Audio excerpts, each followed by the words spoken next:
The head of the United Nations nuclear watchdog is in South Korea. Rafael Grossi is trying to ease concerns over Japan's plans to release treated radioactive water from its Fukushima nuclear plant. He says it's going to have a negligible effect on the environment, but opposition politicians in Seoul are criticizing his agency's report. Fintan Monahan has more. There's nothing to worry about. That's the message from the head of the UN's nuclear watchdog for those concerned about the release of treated radioactive water from Japan's Fukushima nuclear plant.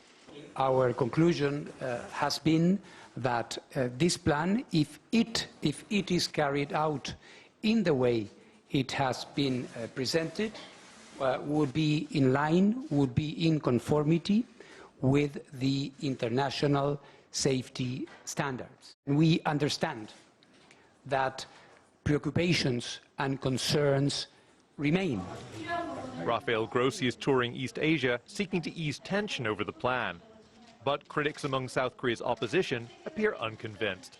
If Mr. Grossi is sure the water's safe enough, is he willing to advise the government of Japan, a water-deprived country, to use it as drinking water or industrial or agricultural water instead of discharging it into the sea? Grossi's visit to South Korea brought hundreds of protesters onto the streets. The International Atomic Energy Agency says the water will have a negligible effect on the environment. The South Korean government agrees, but some among the public remain skeptical. They say there are only a few risks possible, but what if that really happens? And who's going to be responsible for that? The government is saying the IAEA report is accurate, but the report says they are not taking any responsibility. What kind of report is that? This is worse than kids' school homework.